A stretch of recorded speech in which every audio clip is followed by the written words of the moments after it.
Nah, adik-adik, di video kali ini kita akan belajar tentang konsep dasar integral tentu ya dari buku paket halaman 146 sampai dengan 150. Sebagai informasi awal, jadi integral tentu itu didefinisikan sebagai limit jumlahan Riemann untuk n mendekati tak hingga ya.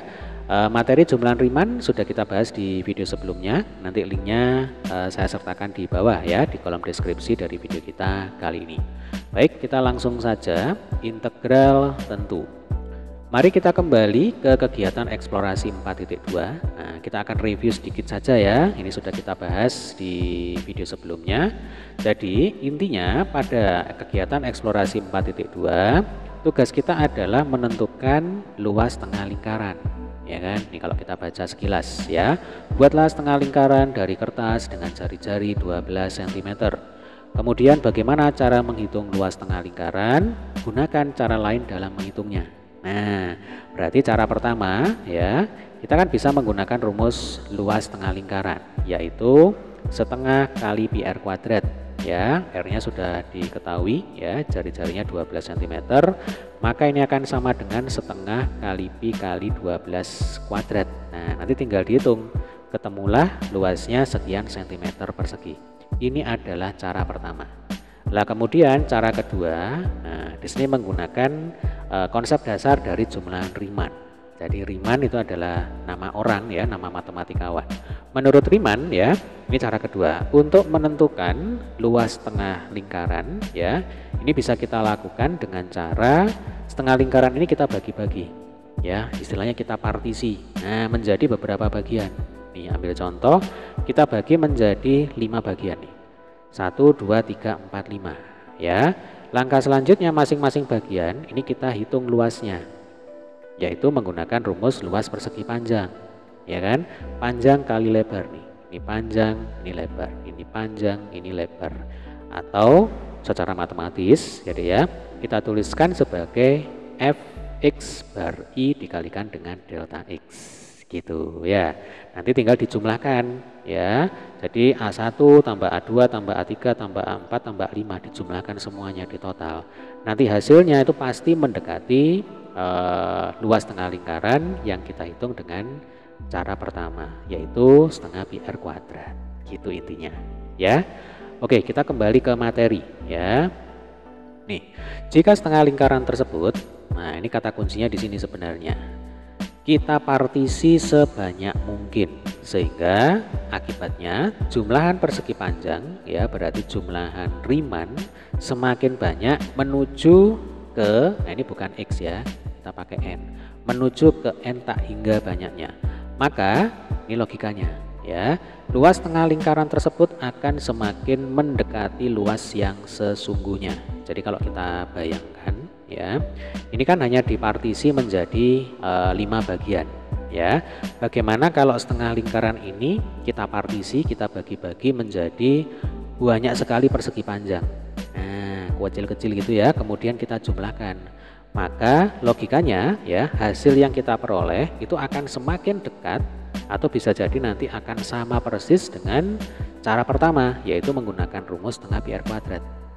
Gitu maksudnya ya.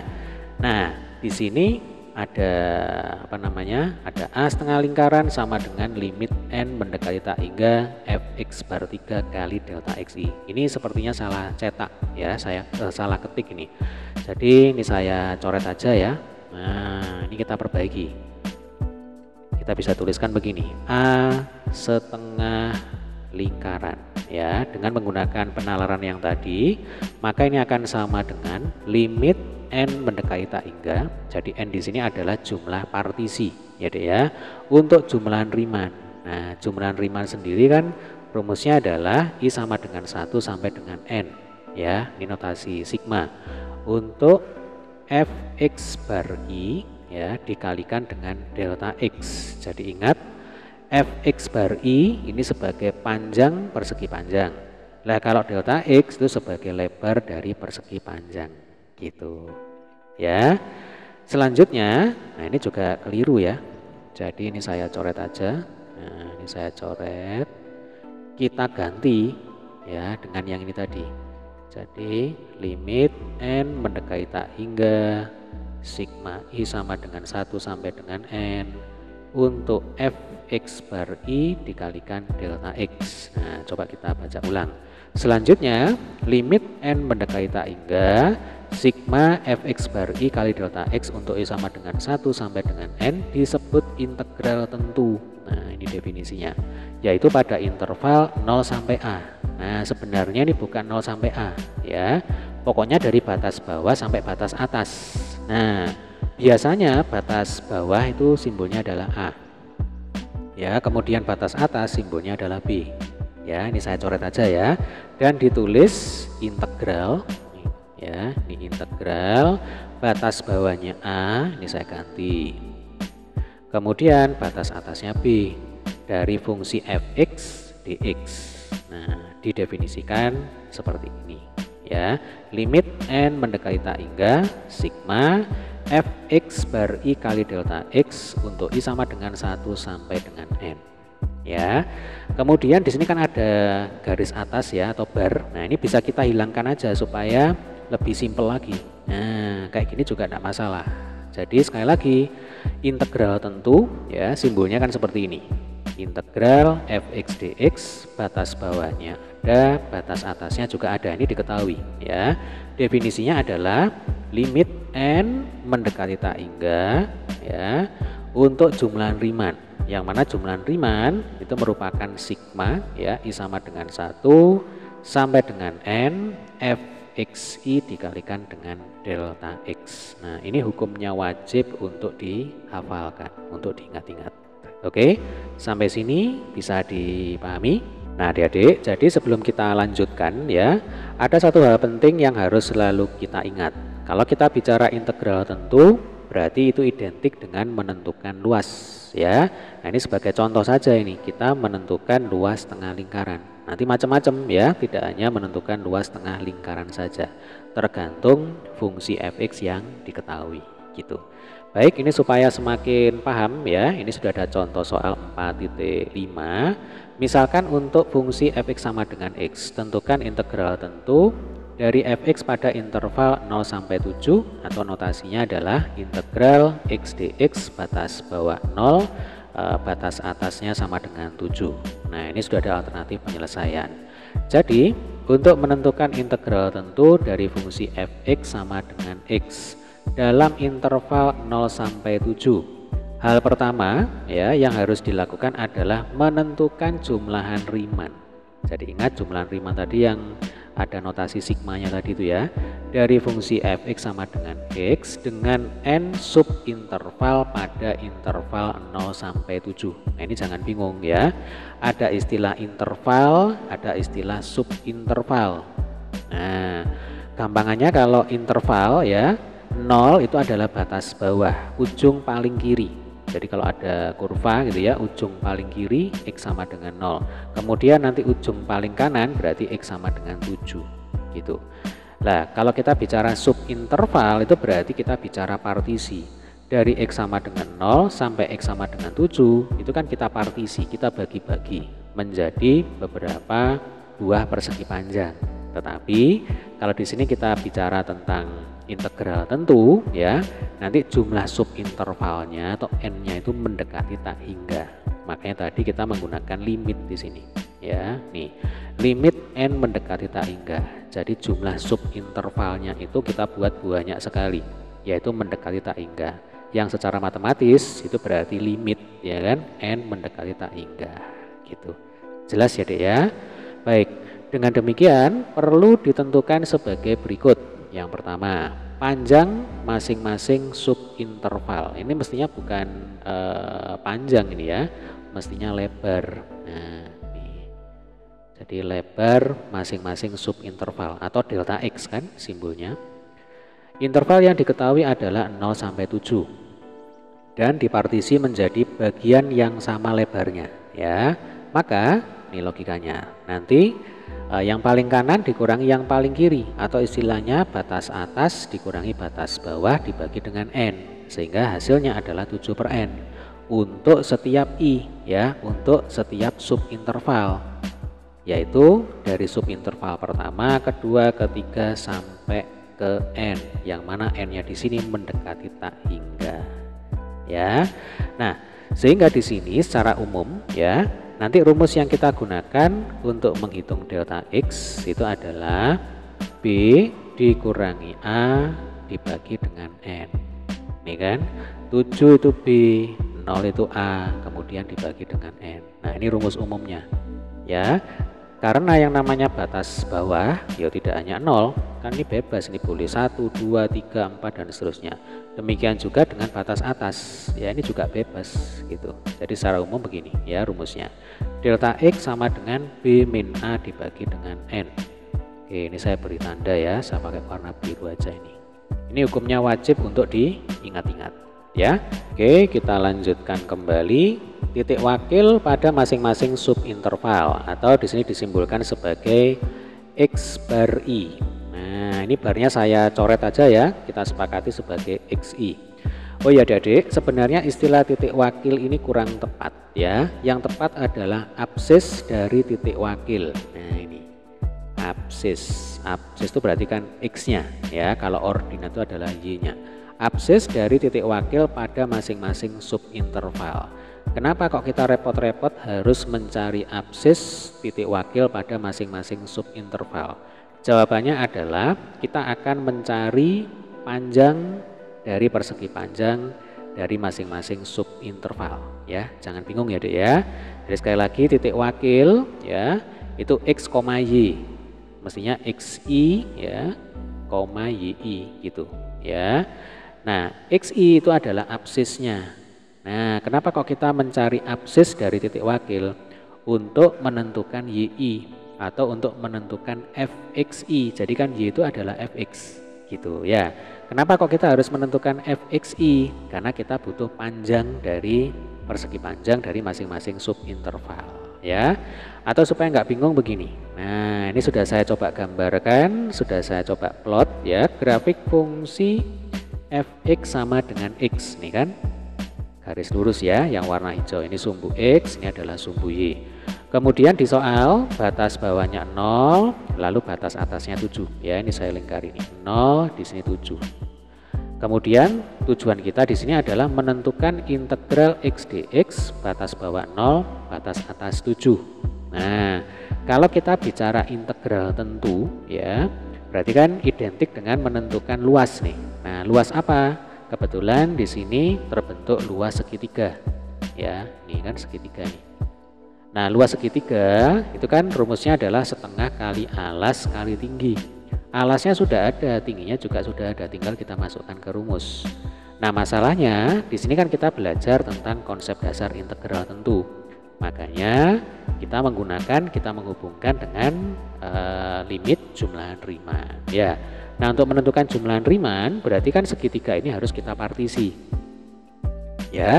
Kita partisi menjadi beberapa bagian, yang mana masing-masing partisi itu berbentuk persegi panjang seperti ini. Nah, ini sengaja saya besarkan ya supaya kelihatan.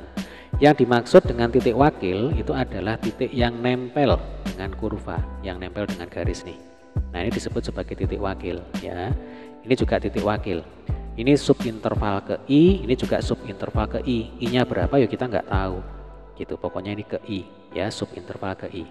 Nah, XI itu di sini. Ini adalah XI. Sementara ini adalah FXI. Ya kan?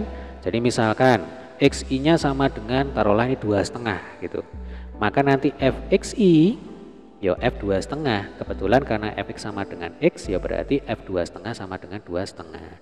Atau dengan kata lain, panjang subinterval ke I yang ada di sini itu adalah 2,5. Nah, lebarnya berapa? Lebarnya adalah delta X ya kan? Ini kan delta X. Nah, ini delta X dari sini sampai sini delta X ya. Rumusnya adalah B min A dibagi dengan N.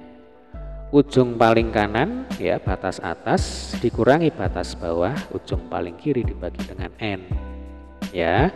Kemudian ingat, kalau kita hubungkan dengan integral tentu maka N di sini harus mendekati tak hingga ya. Jadi segitiga ini harus kita bagi-bagi menjadi banyak sekali persegi panjang yang kecil-kecil. Secara matematis berarti n-nya ini harus dibuat tak hingga. Makanya di sana ada limit ya. Jadi ini kalau kita tulis lengkap ya, ini akan sama dengan limit n mendekati tak hingga. Nah, ini jumlahan Riemann. I sama dengan 1 sampai dengan n fxi dikalikan dengan delta x gitu ya. Ini panjang, ini lebar. Nah, ini adalah konsep dasarnya ya. Harapan saya dengan saya menerangkan detail seperti ini, adik-adik bisa paham dengan baik ya konsep dasar dari integral Riemann. Nah, sekarang kita kembali ke slide sebelumnya ya. Perhatikan batas paling kiri. Batas paling kiri pada latihan ini adalah 0 dan batas paling kanan adalah 7. Maka X1, perhatikan ini barnya saya hilangkan ya. Berarti ini X pada subinterval yang pertama, absis titik wakil pada subinterval yang pertama. Itu akan sama dengan 0 ditambah dengan delta X1. Delta X1 itu maksudnya lebar pada subinterval yang pertama ya, sehingga itu akan sama dengan 0 ditambah 7 per n gitu. Jadi kalau kita kembali ke gambar yang tadi, nah ini nggak kelihatan ya, ini saking kecilnya. Jadi batas paling kiri kan sebelah sini. Nah berarti misalkan nih, subinterval yang pertama yang ini. Nah ini sedikit saya besarkan ya. Berarti kan ini adalah delta x. Nih delta x. Sehingga nanti titik wakilnya nih yang nempel dengan kurva ya, yang nempel dengan garis, ya 0 ditambah dengan delta x. Gitu ya. Nih 0 ditambah delta x atau delta x1 nggak masalah ya. Maka akan sama dengan 0 ditambah 7 per n ya, sehingga sama dengan 7 per n. Oke, sekarang bagaimana dengan x2? Jadi kalau x2 itu adalah absis titik wakil pada subinterval yang kedua. Nah ini ya, kalau saya gambar lagi, ini saya besarkan sedikit, mestinya ini kecil sekali. Nah ini kan berarti delta x lagi nih ya, sehingga nanti logikanya titik wakil ya, absis dari titik wakil itu akan sama dengan 0 ya, batas yang paling kiri, nah ditambah dengan delta x2. Tetapi delta x2 di sini mestinya ya 2 kali delta x, karena kan delta x nya serba sama ya. Delta x nya tadi kan b dikurangi a dibagi dengan n. Jadi kalau sudah kita hitung kan 7 dikurangi 0 dibagi n sama dengan 7 per n. Jadi delta x nya itu serba sama, yaitu 7 per n. Maka ini paling enak ya. Yang pertama ini barnya saya hilangkan dulu. Jadi x2 itu akan sama dengan 0 ditambah 2 kali delta x ya. Ini kan boleh saja dihilangkan. Toh delta x nya itu sama semuanya, yaitu 7 per n ya. Berarti x2 itu sama dengan 0 ditambah 2 kali delta x. Maka sama dengan 0 ditambah, nah ini keliru ya. Bukan keliru sih, ini kurang nih. 2 kali 7 per n ya, sehingga hasilnya di sini 2 kali 7 per n nih. Jadi hasilnya benar, tapi ini caranya keliru, mungkin salah ketik ini ya. Demikian juga dengan x3 ya, x3.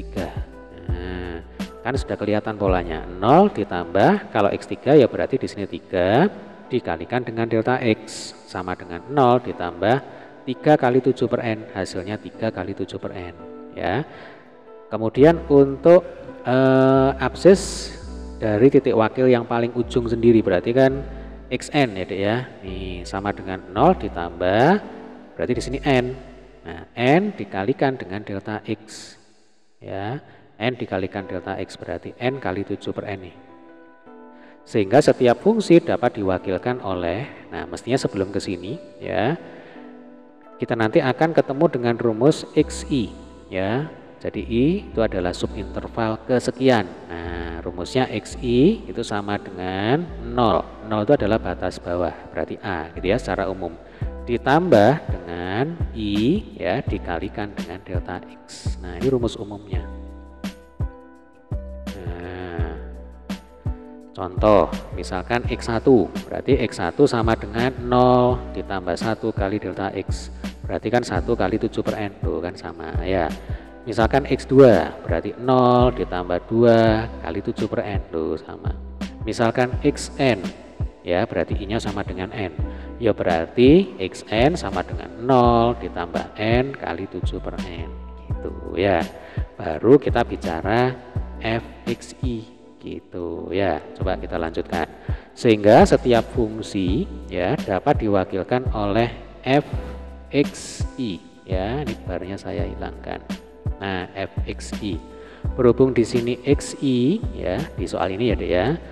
Itu 0 ditambah i kali 7 per n. Nah, maka kan xi-nya itu ya sama dengan 7i per n ya.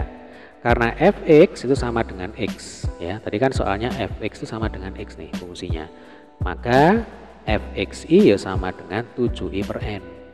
Gitu ya. Karena xi-nya sama dengan 7i per n. Dengan demikian jumlah Riemann adalah ya sigma fxi kali delta xi ya. Ini barnya saya hilangkan dulu supaya nggak bingung nih.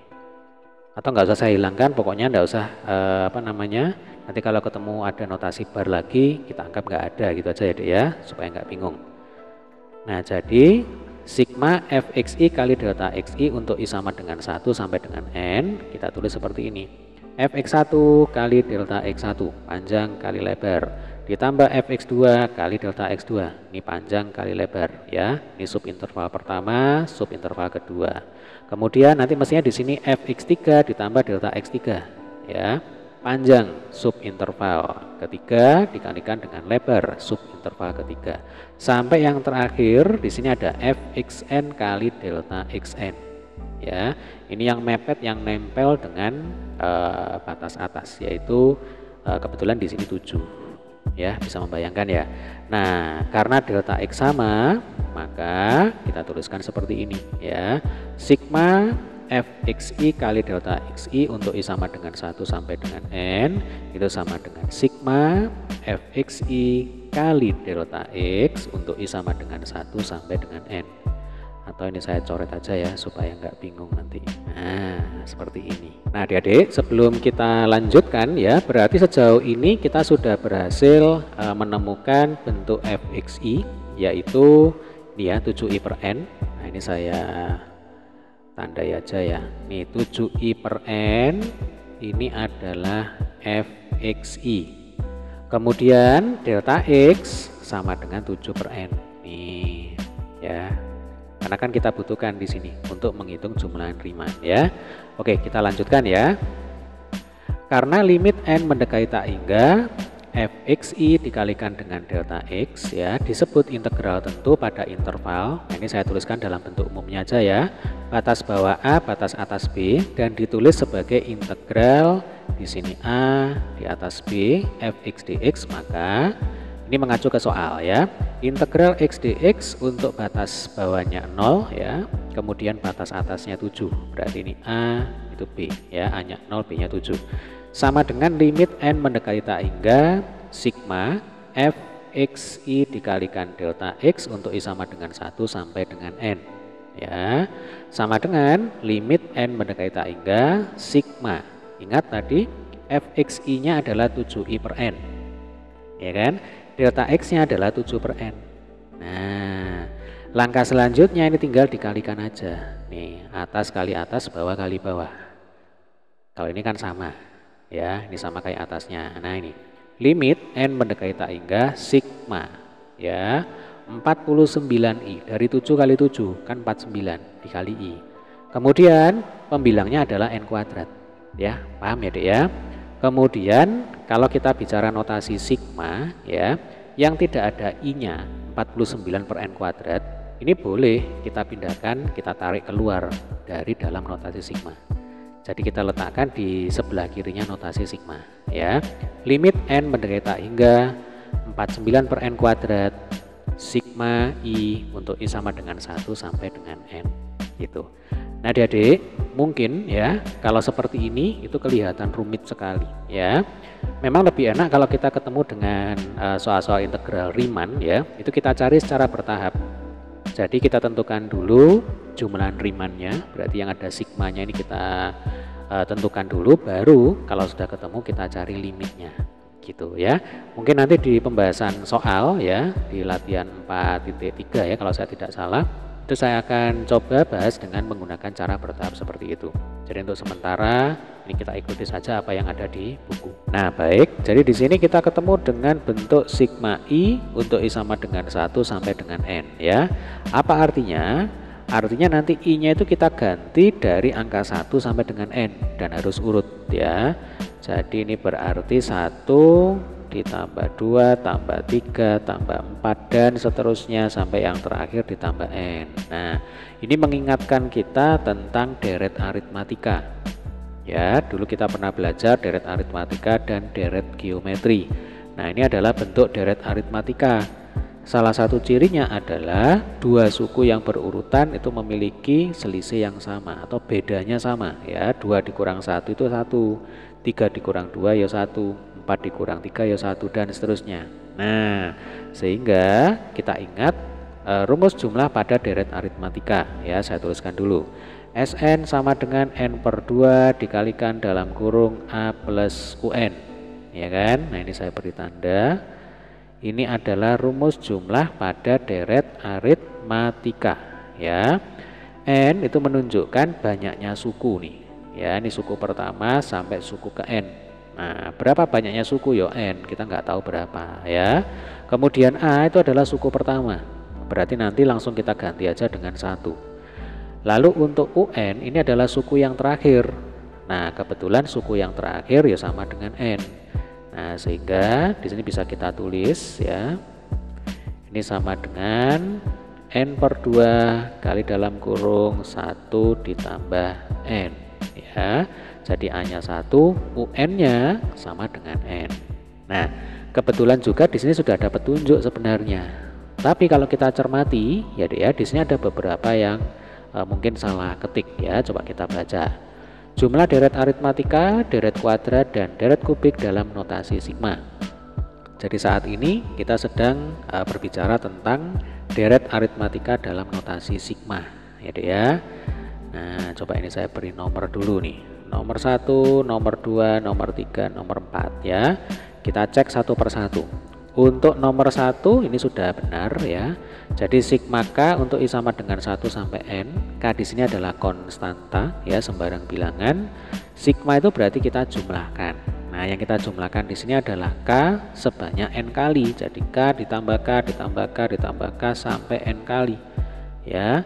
Nah, secara matematis di sini dituliskan K dikalikan dengan N. Gitu ya, karena kan kita menjumlahkan K sebanyak N buah, berarti ya K kali N ya. Oke, ini sudah benar. Nah, untuk yang nomor 2 ya, ini adalah deret aritmatika. Nah, ini keliru ya. Kalau adik cermati ya, ini kan sigma I untuk I sama dengan 1 sampai N ya.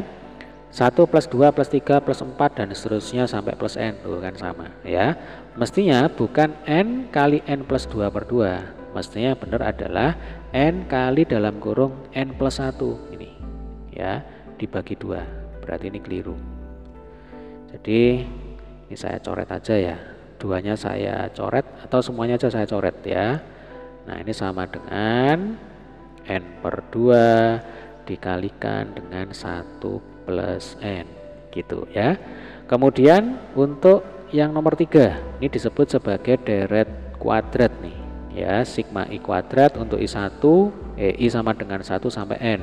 Pengertiannya ini 1 kuadrat tambah 2 kuadrat tambah 3 kuadrat yang terakhir ditambah N kuadrat.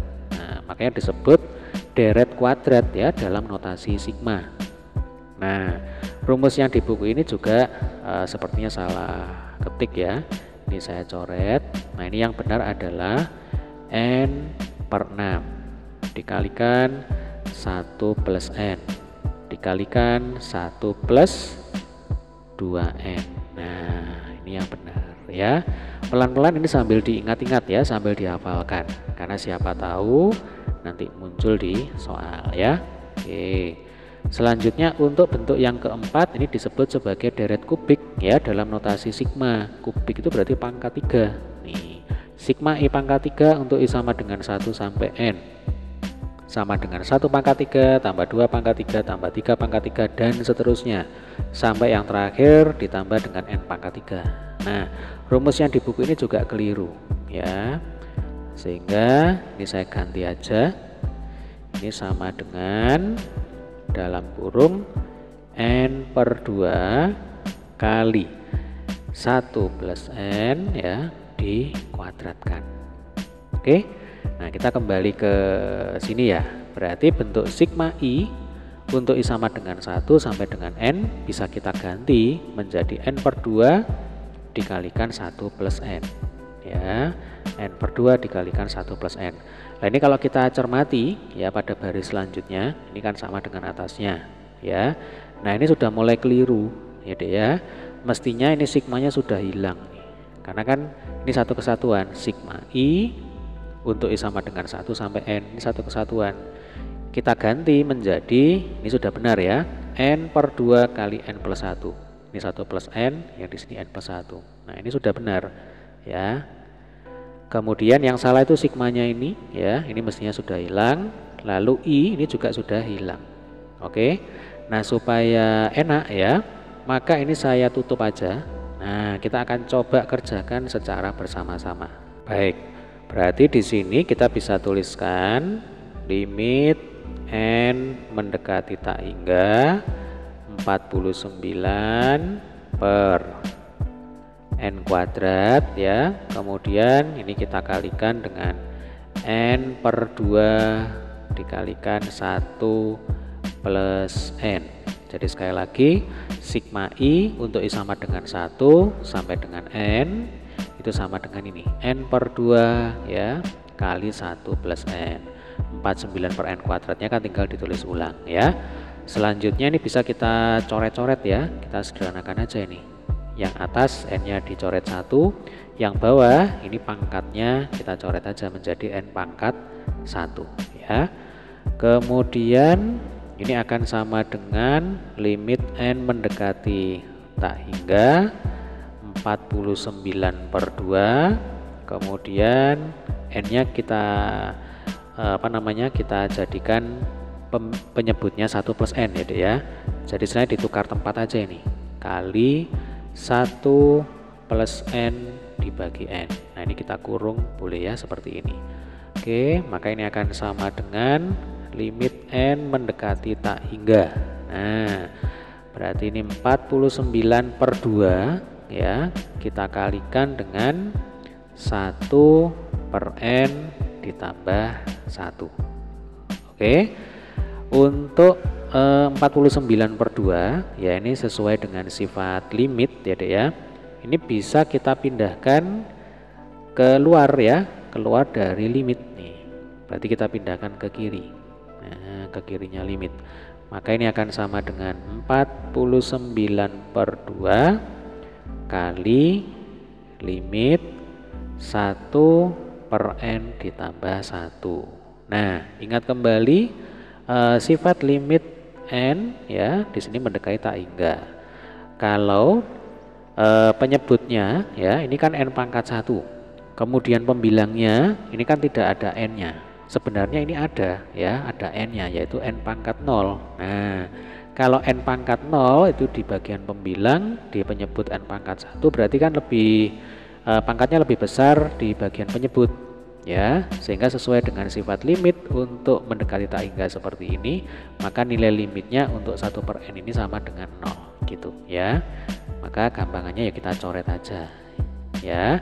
Berarti kita punya limit N mendekati tak hingga untuk 1, berarti nilainya ya sama dengan 1, sehingga kita bisa tulis ulang ini 49 per 2 kali 1 sama dengan 49 per 2.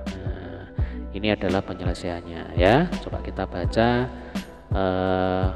baris selanjutnya. Jadi integral tentu dari f(x) sama dengan x pada interval 0 sampai 7 atau integral x dx batas bawah 0 batas atas 7 adalah, nah ini ya, sama dengan ya ini sama ya 49 per 2 nih. Nah berarti ini sudah benar ya. Jadi perhitungannya sudah benar ini. Nah kalau kita kembali ke ilustrasi yang tadi sudah kita bahas ya. Jadi integral x dx batas bawah 0 batas atas 7 itu kan sama halnya dengan menentukan luas segitiga ya kan, segitiga yang ini nih. Jadi alasnya 7 kemudian tingginya 7 ya. Sehingga kalau kita hitung luas segitiga itu sama dengan setengah kali 7 kali 7. Berarti setengah kali 49 sama dengan 49 per 2 cm persegi. Nah coba, ini kan hasilnya sama persis gitu ya, dengan apa yang barusan kita hitung nih ya, yaitu integral x dx batas bawah 0 batas atas 7 dengan menggunakan konsep limit n mendekati tak hingga ya, limit jumlah Riemann untuk n mendekati tak hingga, hasilnya itu 49 per 2 yang tidak lain tidak bukan adalah luas segitiga ya, dengan alas 7, tingginya 7 gitu. Oke, sampai sini bisa dipahami ya Dek ya. Oke, sekarang kita lanjutkan lagi dengan latihan soal terbimbing 4.9. Diketahui fungsi fx sama dengan x kuadrat. Tentukan integral tentu dari fx pada interval 0 sampai 3 atau integral x kuadrat dx batas bawah 0 batas atas 3. Nah, di sini sudah ada alternatif penyelesaian. Untuk menentukan integral tentu dari fungsi fx sama dengan x kuadrat pada interval 0 sampai 3. Maka, ini mestinya spasi ya. Maka hal pertama yang harus dilakukan adalah menentukan jumlahan Riemann dari fungsi fx sama dengan x kuadrat dengan n subinterval pada interval tersebut. Ya, jadi intervalnya adalah dari 0 sampai 3. Nah, dari 0 sampai 3 ini kita bagi-bagi lagi menjadi n subinterval gitu. Oleh karena itu, perlu ditentukan sebagai berikut. Yang A, panjang masing-masing subinterval. Nah, ini mestinya bukan panjang, yang benar itu adalah lebar ya, simbolnya delta x. Kalau rumusnya ya, bentuk umumnya adalah B dikurangi A dibagi N. Jadi B itu adalah batas atas ya, ujung paling kanan, sementara A itu adalah batas bawah ya, ujung paling kiri gitu. Interval yang diketahui adalah 0,3 dan dipartisi menjadi bagian yang sama. Maka langsung aja kita gunakan rumus ini ya.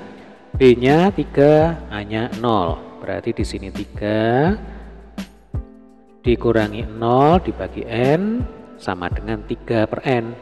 Untuk setiap I sama dengan 1, 2, 3 sampai N ya. Jadi lebar dari masing-masing subinterval itu adalah 3 per N. Oke, kita lanjutkan lagi. Titik wakil pada masing-masing subinterval. Jadi sebenarnya ini bukan titik wakil ya.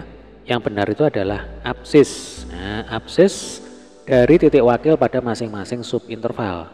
Karena kan di sini simbolnya itu adalah xi ya. Jadi barnya itu saya hilangkan aja supaya lebih simpel penyebutannya.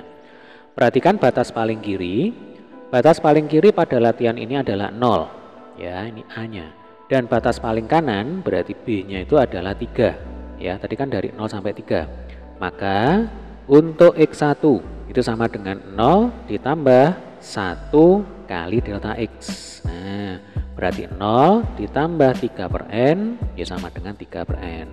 Kemudian untuk x2 ya, ini absis pada titik wakil di subinterval yang kedua. Berarti yuk 0 ya, ini ujung paling kiri ditambah 2 kali delta x. Maka sama dengan 0 ditambah 2 kali 3 per N ya. Tinggal ditulis di sini 2 kali 3 per N gitu. Lalu x3 ya, ini sama. Yaitu 0 ditambah 3 dikalikan dengan delta x. Ini sama dengan 0 ditambah 3 kali 3 per N ya. Hasilnya ya 3 kali 3 per N. Dan seterusnya ini. Sampai yang terakhir adalah xn. Ya, berarti ini sama dengan 0 ditambah N dikalikan dengan delta X. Ya, sama dengan 0 ditambah N kali 3 per N. Nah, hasilnya ya N kali 3 per N gitu. Sehingga setiap fungsi ya dapat diwakilkan oleh fxi. Jadi sebenarnya ini dalam rangka menentukan panjang, persegi panjang dari masing-masing subinterval ya, yaitu fxi ini. Nah, kalau lebarnya tadi kan delta x ya, panjangnya itu fxi.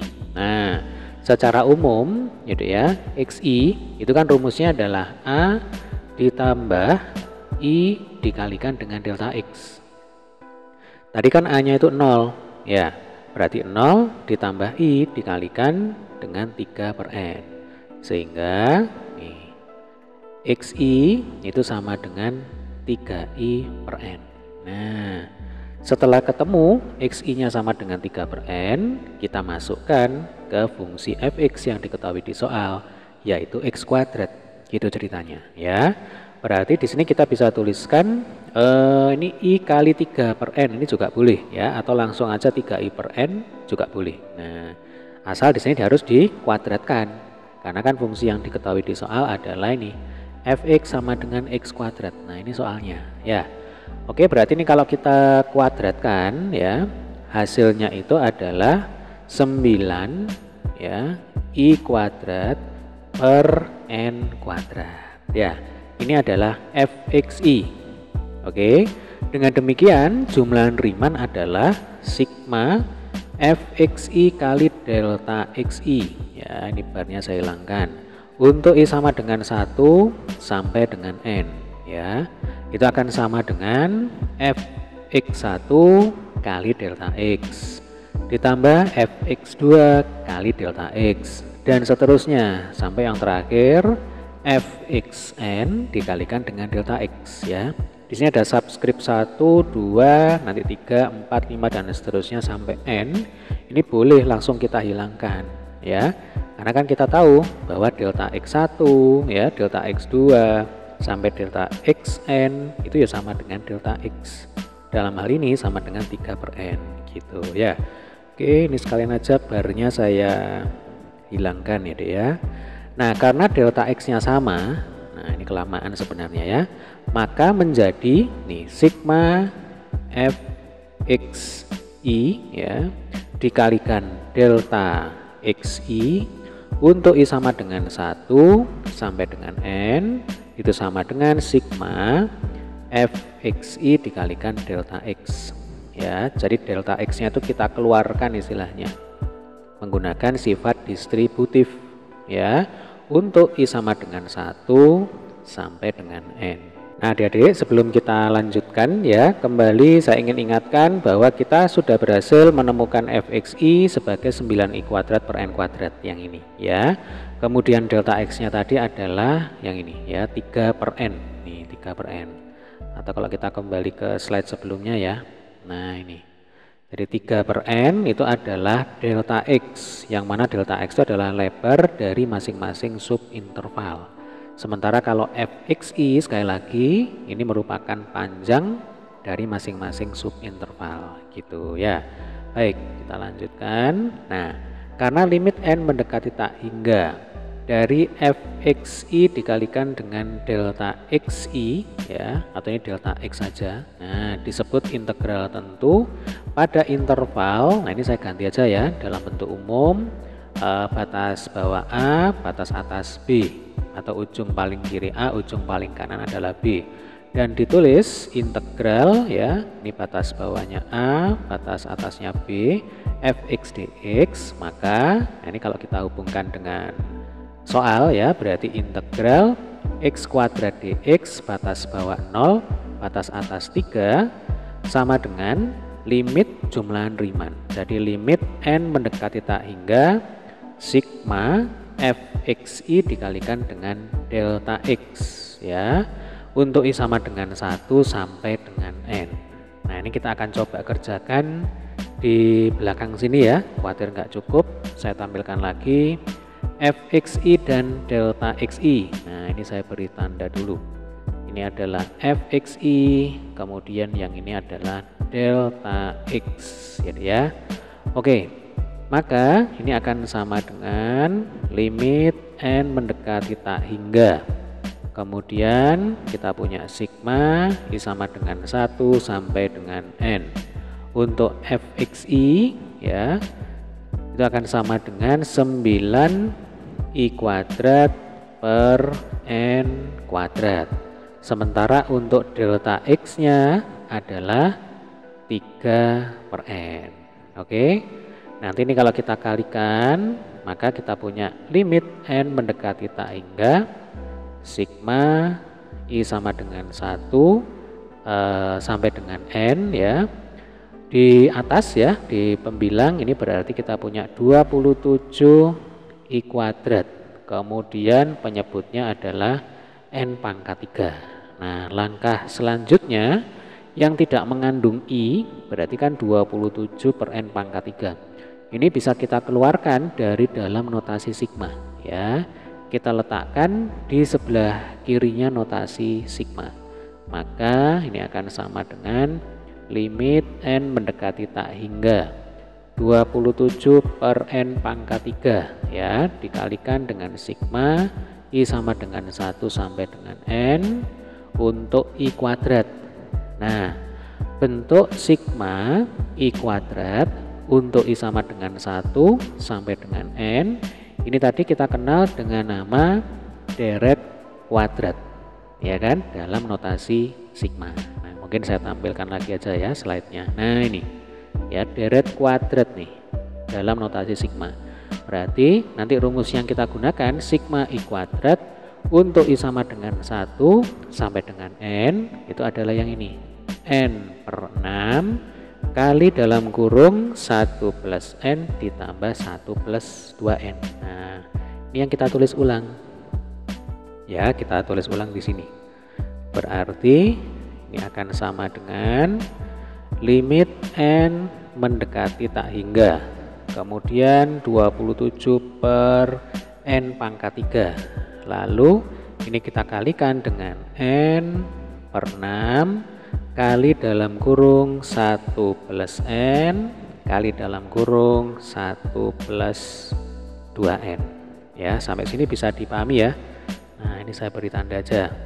Oke.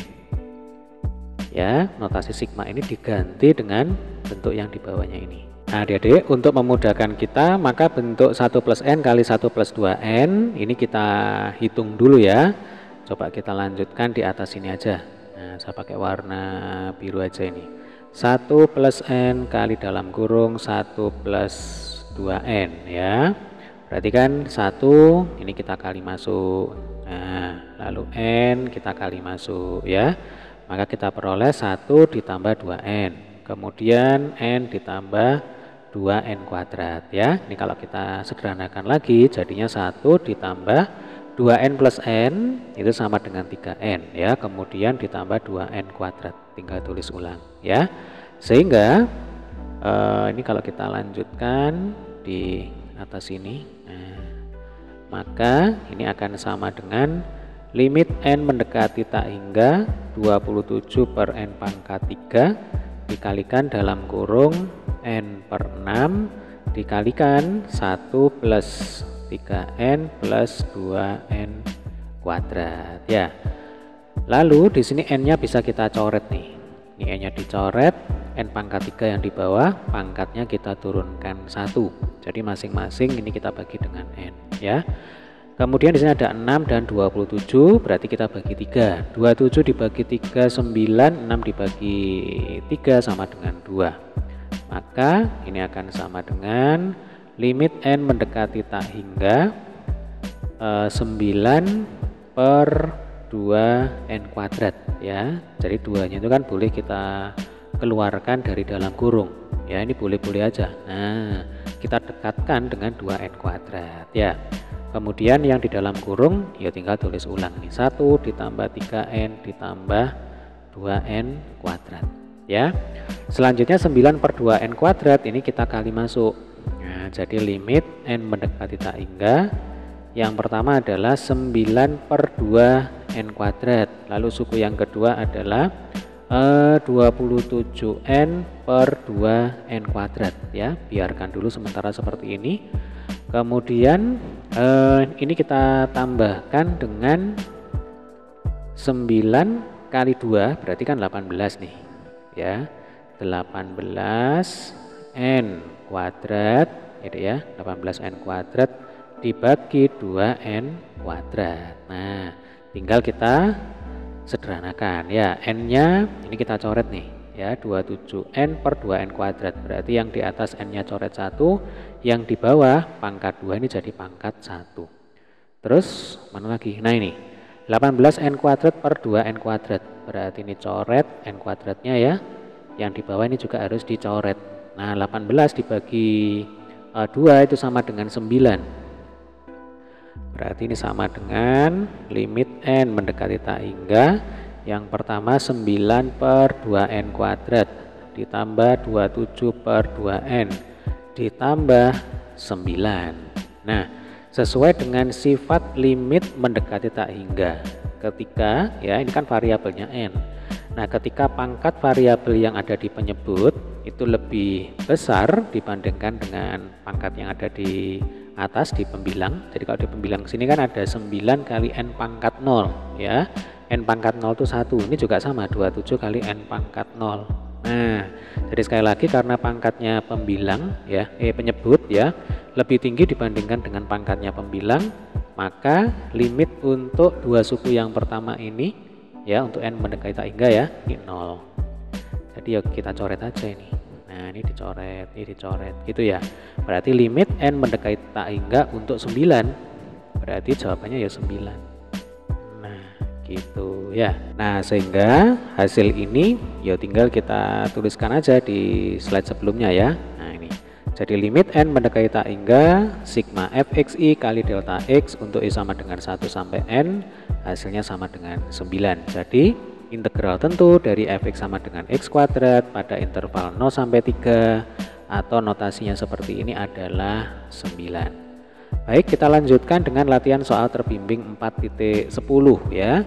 Ini masih setipe dengan latihan soal sebelumnya. Jadi intinya di sini diketahui fungsi fx sama dengan x kuadrat min 4x plus 3. Kemudian tugas kita adalah menentukan integral tentu dari x kuadrat min 4x plus 3 dx dengan batas bawahnya 0 ya, dan batas atasnya adalah 4. Oke, langsung aja ya kita sambil isi di alternatif penyelesaian.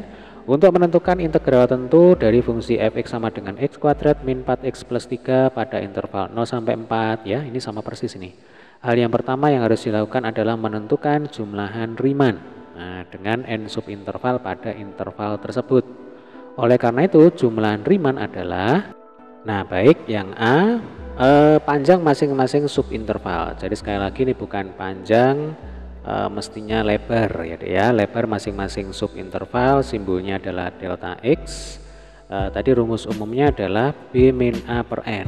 Nah, interval yang diketahui adalah 0 sampai 4 dan dipartisi menjadi bagian yang sama. Maka delta x sama dengan 4 dikurangi 0 per n sama dengan 4 per n untuk setiap i, yaitu 1, 2, 3 sampai n. Selanjutnya yang B ya, absis, ini langsung aja saya tambahkan ya.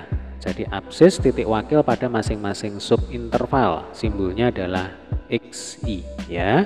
Perhatikan batas paling kiri pada latihan ini adalah 0. Iya, batas bawahnya 0, batas atasnya 4. Dan batas paling kanan adalah 4, maka berlaku x1 sama dengan 0 ditambah 1 kali delta x ya. Langsung aja ini, karena kan delta x nya sama semuanya. Jadi 0 ditambah 1 kali 4 per n sama dengan 4 per n. Lalu untuk x2 sama dengan 0 ditambah 2 kali delta x sama dengan 0 tambah 2 kali 4 per n sama dengan 2 kali 4 per n. Kemudian kita punya x3 sama dengan 0 ditambah 3 kali delta x sama dengan 0 ditambah 3 kali 4 per n sama dengan 3 kali 4 per n, dan seterusnya sampai yang terakhir yaitu xn sama dengan 0 ditambah n kali delta x ya, sama dengan 0 ditambah n kali 4 per n ya, ditambah 4 per n sama dengan n kali 4 per n. Maka dari sini kita bisa tentukan bentuk umum dari xi ya. Jadi xi itu sama dengan a ditambah i kali delta x.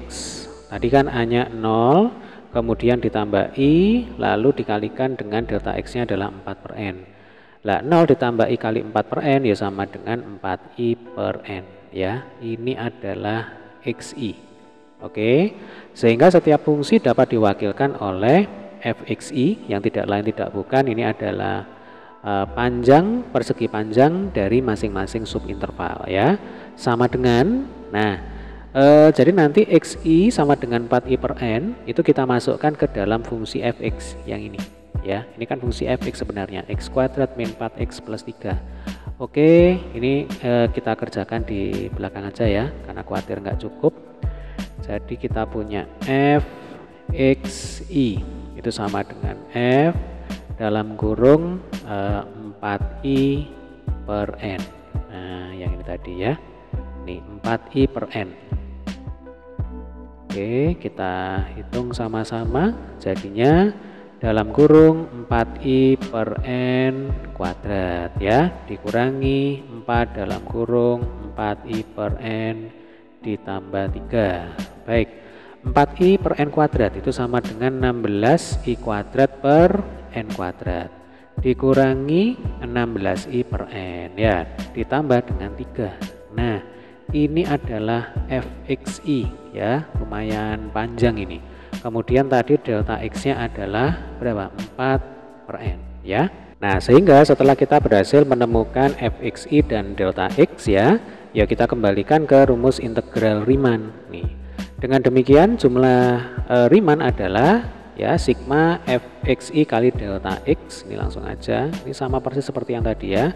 Untuk i sama dengan 1 sampai n itu sama dengan fx1 kali delta x ditambah fx2 kali delta x ya, ditambah fx3 kali delta x, dan yang terakhir ya ditambah fxn dikalikan dengan delta x. Nah, karena delta x nya sama maka menjadi seperti ini.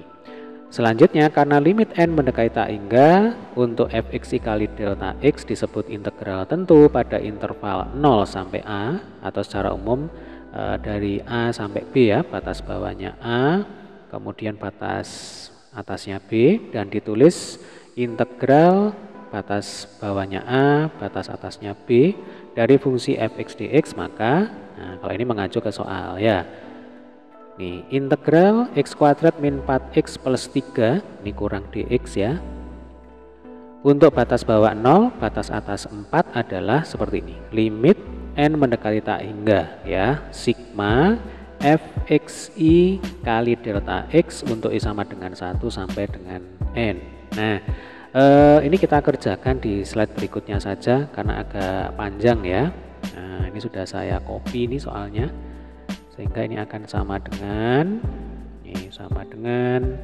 limit n mendekati tak hingga tadi untuk fxi ya. Untuk fxi coba saya tuliskan dulu sigmanya ini, sigma i sama dengan 1 sampai dengan n. Nah, ini adalah fxi ya, ini saya kurung aja, kemudian kita kalikan dengan delta x ya. Tadi delta x nya kan 4 per n ya, batas atas dikurangi batas bawah dibagi n. Nah, langkah selanjutnya berarti 4 per n ini kan tinggal kita kali masuk. Maka limit n mendekati tak hingga untuk sigma i sama dengan 1 sampai n ya.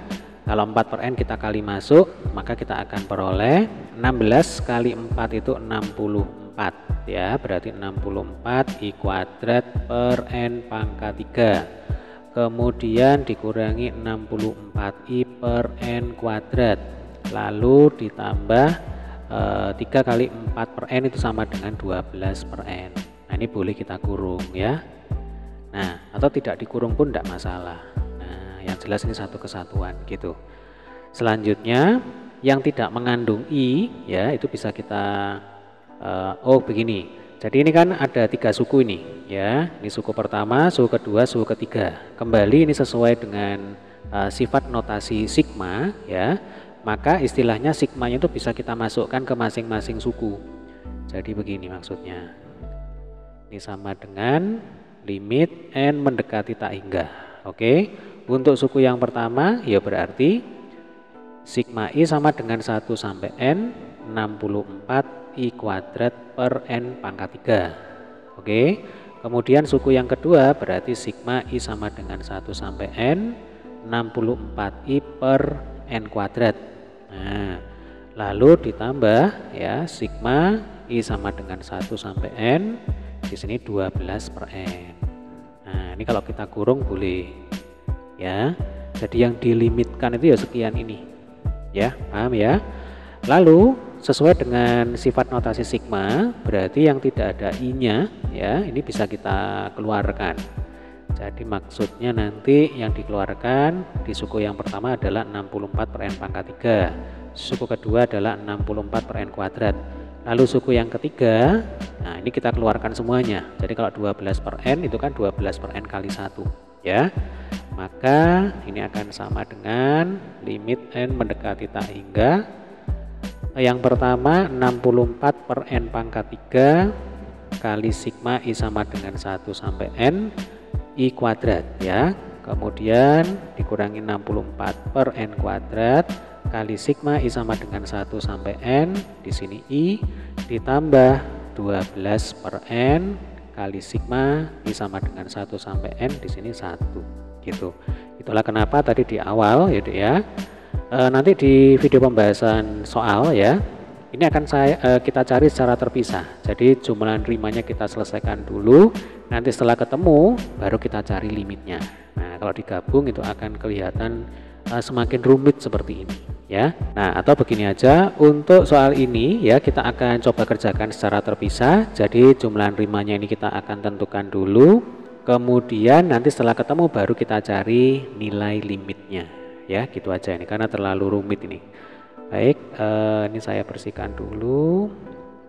Oke sebentar ya. Nah ini sudah saya pindahkan ya, yang ada sigma-sigmanya ini yang tidak lain tidak bukan adalah jumlah rimannya sudah saya pindahkan ke sini. Baik, ini kalau kita cermati ya, di sini ada bentuk sigma i kuadrat dan sigma i ya. Kalau ini kan sigma konstanta, konstantanya 1. Nah sigma i kuadrat tadi adalah deret kuadrat pada notasi sigma. Kemudian kalau sigma i itu adalah deret aritmatika pada notasi sigma.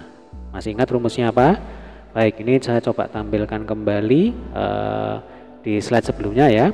Jadi untuk sigma i rumusnya adalah ini, n per 2 kali 1 plus n ya. Ini adalah jumlah pada deret aritmatika. Kemudian untuk sigma i kuadrat rumusnya ini, n per 6 kali 1 plus n dikalikan 1 plus 2n.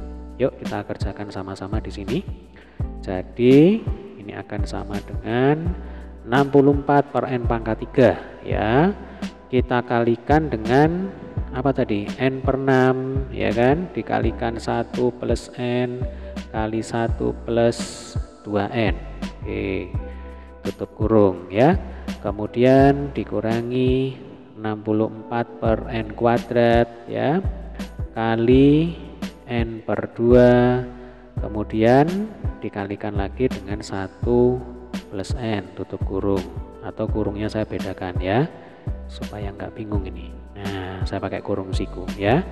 Kemudian ditambah 12 per n ya untuk sigma 1 i sama dengan 1 sampai dengan n, berarti hasilnya ya sama dengan 1 kali n. Nah kan gitu ya, 1 kali n ya sama dengan n nih. Jadi kan sigma k untuk i sama dengan 1 sampai n, berarti kan k kali n ya. Lah karena di sini k-nya itu 1 nih kan, k-nya 1 ya, berarti ya 1 kali n, 1 kali n sama dengan n gitu. Maka ini boleh dicoret ya. Oke, ini kita coret dulu nah, supaya nggak lupa, ini kan lumayan ya. Kemudian mana yang bisa kita sederhanakan lagi? Nah kalau kita cermati ini ada n, lalu di sini ada n pangkat 3, berarti pangkatnya turun ya, jadi pangkat 2. Kemudian di sini ada 64 dan 6. Nah berarti 6 dan 64 ini bisa kita sederhanakan ya. Masing-masing kita bagi berapa ini? Bagi 2 aja ya. Jadi 64 dibagi 2 itu 32, sedangkan 6 dibagi 2 itu sama dengan 3. Oke, selanjutnya 64 per n kuadrat kali n per 2. Nah ini n nya boleh dicoret ya. Lalu di sini ada 2 dan 64, berarti ini 32. Oke, sehingga ini akan sama dengan 32 per n kuadrat ya. Oh sebentar, ini kali per 3n kuadrat. Nah ini 3-nya dikeluarkan aja ya. Jadi per 3n kuadrat. Nah tadi di sini yang sudah kita hitung ya, 1 plus n kali 1 plus 2n itu kan sama dengan 1 ditambah 3n ya. Jadi caranya tadi tinggal dikali masuk ini. Nah, seperti ini. Ya, hasilnya kan 1 plus 3n ditambah 2n kuadrat. Kemudian dikurangi 32 per n ya, kali dalam kurung 1 plus n ditambah 12. Baik, ini coba kita kali masuk. 32 per 3n kuadrat ditambah 32 kali 3 itu sama dengan berapa? 96 ya. Berarti ini 96 n per 3n kuadrat ditambah 32 kali 2n kuadrat itu 64 n kuadrat per 3n kuadrat ya. Kemudian di sini dikurangi 32 per n ya, jadi min 32 per n dikali masuk ini. Min 32 per n kali 1 ya min 32 per n. Min 32 per n kali n sama dengan min 32, kan n-nya dicoret. Lalu ditambah dengan 12. Nah, ini akan sama dengan 32 per 3n kuadrat ditambah 96n per 3n kuadrat. Oh, ini n-nya boleh dicoret ya, maaf. Ini n-nya dicoret dulu. Berarti ini saya hapus, ini juga saya hapus ya. Nah, ini n-nya boleh dicoret. Yang atas 1, kemudian yang bawah ini pangkatnya turun 1 ya. N pangkat 1 ya sama dengan n. Selanjutnya di sini ada 64n kuadrat per 3n kuadrat. Berarti ini juga boleh dicoret ya. Ini plus 64 per 3, kemudian dikurangi 32 per n, dikurangi 32 plus 12 ya, min 32 plus 12 itu berarti min 20. Nah, ini minus 20. Sehingga kalau ini kita tata ulang ya, ini sama dengan 32 per 3n kuadrat ditambah 96 per 3n ditambah 32 per n, kemudian ini ada 64 per 3 dikurangi 20 ya. Langsung aja kita samakan penyebutnya, berarti ini 3 yang di atas 64, kemudian di sini 60 ya, dari 3 kali 20. Oke, ini akan sama dengan ini sama ya. Nah, supaya cepat ini ditambah 64 min 60 itu 4, berarti di sini 4 per 3. Nah, berarti kan jumlah rimanya sudah ketemu ya. Karena sudah ketemu ya berarti tinggal kita cari limitnya. Jadi kita bisa tuliskan limit n mendekati tak hingga. Untuk jumlah rimanya tinggal tulis ulang, yaitu 32 per 3n kuadrat ditambah 96 per 3n ya, ditambah 32 per n. Nah, ini memang harus telaten dan teliti ini ya. Ditambah 4 per 3. Nih 3 suku yang pertama, kemudian suku yang terakhir ini 4 per 3. Oke, bentuk limit n mendekati tak hingga. Maka kita tinggal amati pangkat dari variabel n. Nah, kebetulan untuk 3 suku yang pertama ya, pangkat variabel n yang ada di bawah di bagian penyebut ini lebih besar dibandingkan dengan yang ada di pembilang ya. Di pembilang sini kan sebenarnya juga ada variabel n, hanya nggak kelihatan karena kan n pangkat 0 itu 1 ya. Ini n pangkat 0 1, ini juga n pangkat 0 1. Nah, sehingga untuk 3 suku yang pertama nilai limitnya sama dengan 0 ya. Nah, supaya enak langsung aja kita coret ini ya. Ini 0, ini 0, ini 0. Maka ini akan sama dengan limit n mendekati tak hingga 0 ditambah 4 per 3, atau cukup 4 per 3 gitu aja juga boleh. Nah, limit n mendekati tak hingga, ini ada fungsi konstan 4 per 3 ya, kembali sesuai dengan sifat limit ya Dek ya. Untuk n mendekati tak hingga, kalau di sini ada 4 per 3 maka hasilnya ya 4 per 3 itu sendiri gitu. Nah, kalau kita kembali ke slide sebelumnya, berarti integral x kuadrat min 4x plus 3 dx ya, batas bawah 0, batas atas 4, sesuai dengan definisi integral Riemann ya, itu sebagai limit jumlah Riemann Untuk n mendekati tak hingga tadi sudah kita hitung, hasilnya adalah 4/3. Jadi integral tentu dari fx sama dengan x kuadrat dan seterusnya pada interval 0 sampai 4 atau notasinya seperti ini adalah 4/3 gitu. Baik, di video berikutnya kita akan mencoba untuk mengerjakan latihan soal 4.3 ya. Semoga video ini bermanfaat. Terima kasih.